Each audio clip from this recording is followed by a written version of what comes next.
అందరికీ నమస్కారం అండి. వేదిక మీద ఉన్న పెద్దలందరికీ నమస్కారం. ముందున్న టీచర్స్, ఫ్యామిలీ మెంబర్స్, స్టూడెంట్స్ అందరికీ నమస్కారం. టీచర్స్ అందరూ ఒకసారి హ్యాండ్ రైజ్ చేస్తారండి, జస్ట్ చూస్తాం. కంగ్రాచులేషన్స్ అండి, wish you all happy teachers day.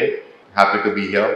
మంచి అవకాశం వచ్చింది మీతో మాట్లాడడానికి, అది కూడా బెస్ట్ టీచర్ అవార్డ్స్ పొందే టీచర్స్తో కొన్ని అనుభవాలు మీతో షేర్ చేయాలి. ఇప్పుడు నాకు ఇట్లాంటి టాపిక్ వచ్చినప్పుడు కొంచెం ఎక్కువ మాట్లాడుతాను నాకు ఇచ్చిన టైం కన్నా. విద్యా వ్యవస్థలో ఎట్లాంటి ఇబ్బందులు వస్తాయి, ఆ ఇబ్బందుల వల్ల మనిషి ఆలోచన ఎట్లా మారుతుంది, దానివల్ల వ్యవస్థ ఎట్లా దెబ్బతింటుంది అనేది కొంత స్టడీ చేశాను. నేను యూనివర్సిటీ ప్రెసిడెంట్ అని కూడా మీకు తెలుసు. 2007లో గీతం డీమ్డ్ యూనివర్సిటీ అయింది. యూనివర్సిటీ అయిన తర్వాత ప్రభుత్వం మాకు స్వేచ్ఛ ఇచ్చింది. మీ వైస్ ఛాన్సలర్ మీరే పెట్టుకోండి, మీ రూల్స్ మీరే చేసుకోండి, మీ కరిక్యులం మీరే డెవలప్ చేసుకోండి అని. సో మేము 2007 నుంచి వైస్ ఛాన్సలర్స్ పెడుతున్నాము. వ్యవస్థని మా సొంత ఆలోచనతో ఎట్లా డెవలప్ చేయాలని చేస్తున్నాం. ఆ ప్రయాణంలో మధ్యలో నా ప్రకారం అంత ముందు చూపున్న, అంత సమర్థత ఉన్న నాయకత్వం కొన్ని స్థానాల్లో మాకు దక్కలేదు. అంటే అది బహుశా మా నిర్ణయాల్లోనే ఎక్కడో గ్యాప్ ఉండి ఉంటుంది. అట్లాంటి వాళ్ళు ఒక నాయకత్వ పదవికి వచ్చినప్పుడు వాళ్ళు కానీ ఓపెన్ మైండెడ్గా, సెక్యూర్గా, ఫ్యూచరిస్టిక్గా ఆలోచించకపోతే వాళ్ళు చేయరు, చేయాలనుకున్న వాళ్ళని కూడా చేయనివ్వరు. సో ఆ సమయంలో ఎవరన్నా ఇట్లా మనం కరిక్యులం మార్చితే బాగుంటుంది, ఇట్లా మనం నేర్పిస్తే బాగుంటుంది అని చెప్తే మొదట్లో వినేవాళ్ళు కాదు. కొంతసేపు తర్వాత వాళ్ళని టార్గెట్ చేసేవాళ్ళు. కొంతసేపు తర్వాత వాళ్ళు సిస్టమ్ మీద హోప్ వదులుకుని గీతంని మానేసి వెళ్ళిపోయారు చాలా మంది టీచర్లు. గత ఒక 2010-11 నుంచి ఒక 10 ఏళ్ళ కోసం చాలా మంది మంచి వాళ్ళు మానేశారని నా అభిప్రాయం. సో మిగిలిపోయిన వాళ్ళు ఎవరైతే సిస్టంలో ఉండిపోయారో వాళ్ళకి వ్యవస్థ మీద నమ్మకం తగ్గిపోయింది. వాళ్ళు ఉండిపోవడానికి కారణం ఏంటి అంటే కుటుంబంతో ఏదో ఒక ఎమోషనల్ అటాచ్మెంట్, దానివల్ల కంటిన్యూ అవ్వాలి అని. 2 పర్సనల్ రీజన్స్.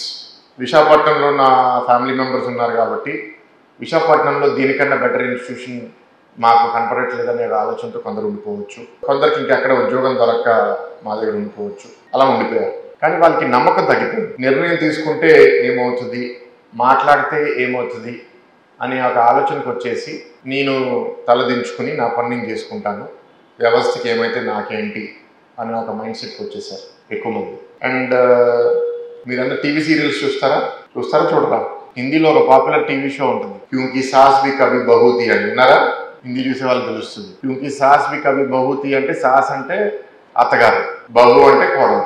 పెళ్ళైన కొత్తలో కోడలు అత్తగారిని తిట్టుకుంటూ ఉంటుంది, ఇది చేస్తుంది, అది చేస్తుంది, సరిగ్గా ఆలోచించట్లేదు, ఇట్లా మాడుతుంది, అట్లా మాడుతుంది అని. కానీ అదే కోడలు ఏదో రోజు మళ్ళీ అత్త అవుతుంది, మళ్ళీ అత్త చేసిన పనులు మళ్ళీ తను చేస్తుంది. మన వ్యవస్థ కూడా అట్లా తయారైంది. ఏంటంటే మనం జూనియర్స్గా ఉన్నప్పుడు మన సీనియర్స్ లేకపోతే రాజకీయ వ్యవస్థ లేకపోతే గవర్నమెంట్ ఆఫీసర్స్ మిమ్మల్ని ఏ విధంగానో ఇబ్బంది పెడితే మీరు దాన్ని సహించి సహించి సహించి ఎప్పుడైతే మీకు ఒక నిర్ణయం తీసుకునే పవర్ వస్తుందో ఆ వ్యవస్థని మార్చే బదులు మీరు కూడా అదే కంటిన్యూ చేస్తారు. అలవాటు అయిపోయింది మీకు. మీరేమనుకుంటారు, ఇప్పుడు నాకు పదవి వచ్చేసింది, స్థాయి వచ్చేసింది, ఇప్పుడు నేను ఎందుకు మార్చాలి, నేను కూడా అనుభవిస్తాను, నేను కూడా ఆర్డర్లు ఇస్తాను, నేను కూడా వ్యవస్థని మార్చడానికి ప్రయత్నించను అని ఎక్కువ మంది అట్లా ఆలోచిస్తారు. ఇంకోటి ఏంటంటే పొలిటికల్ ఇంటర్ఫియరెన్స్.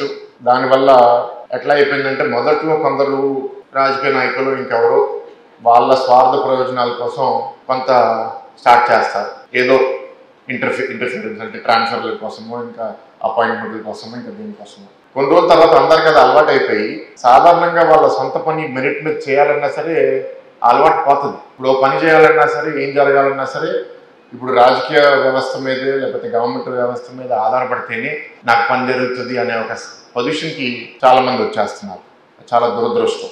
మా దగ్గరికి చాలామంది వచ్చినప్పుడు నేను చెప్తాను, మీరు నా దగ్గరికి రావద్దు, మీరు నా దగ్గరికి రావాల్సిన అవసరం లేదు, మీరు అర్హులైతే మీకు అవుతుంది. మనకి అర్హులు కానప్పుడు మన పక్కన ఎవరో ఒక రాజకీయ నాయకుడిని పట్టుకుని పని చేయించుకుంటారు. అప్పుడు మనకేమనిపిస్తుంది, నేను వెళ్ళకపోవడం వల్ల నా పని అవ్వట్లేదు, సో నేను కూడా వెళ్ళడం మొదలు పెట్టాలి. So this is a problem.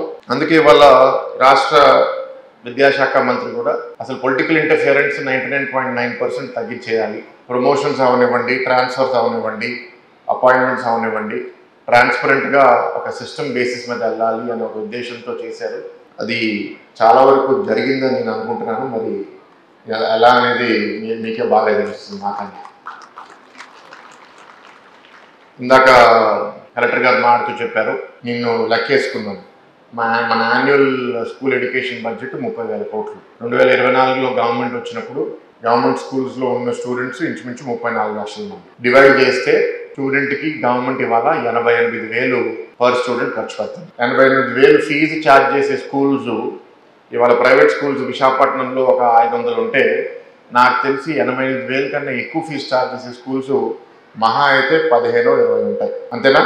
Majority of the schools fees 15,000, 20,000, 25,000, 30,000, 35,000. మరి ప్రభుత్వ స్కూల్స్ దానికన్నా డబుల్ కాదు, 3 రేట్లు 4 రేట్లు ఖర్చు పెడుతున్నాము. మరి కొన్ని ఏరియాస్లో మనం లాగ్ అవుతున్నాము. ఒకటి ఏంటి అంటే 2019లో అప్పుడు కూడా కూటమి ప్రభుత్వం దిగినప్పుడు గవర్నమెంట్ స్కూల్స్లో 45 లక్షల మంది స్టూడెంట్స్ ఉన్నారు.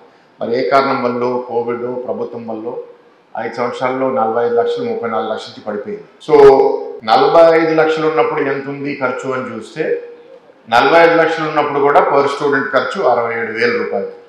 అప్పుడు కూడా డబుల్ ఉన్నాం మనం. సో మనం చాలా ఇంట్రోస్పెక్ట్ చేయాలి ఎట్లా ఉంది అనేది. ఇంకోటి, ఇక్కడ ఉన్న టీచర్స్, ఇక్కడ జిల్లాలో ఉన్న ఇంచుమించు 3,500 టీచర్లు, 3,600 టీచర్లు, వాళ్ళల్లో బెస్ట్ 90 టీచర్ని ఇక్కడికి ఆహ్వానించడం జరిగింది బెస్ట్ టీచర్ అవార్డ్స్ కోసం. సో బట్ మీకు మీ సిస్టమ్స్ మీకు తెలుసు, మీరు మీ స్టూడెంట్స్ మీద ఫోకస్ చేస్తున్నారు కాబట్టి మీరు బెస్ట్ టీచర్ అవార్డ్స్ గ్రహీతలు అవుతున్నారు.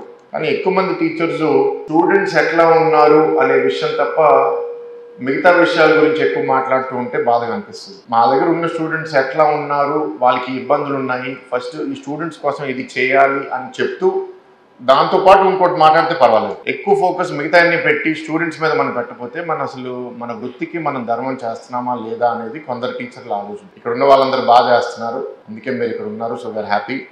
బట్ మిమ్మల్ని చూసి మీ సాటి టీచర్లు కూడా ఇంకా ఇన్స్పైర్ అవ్వాలి.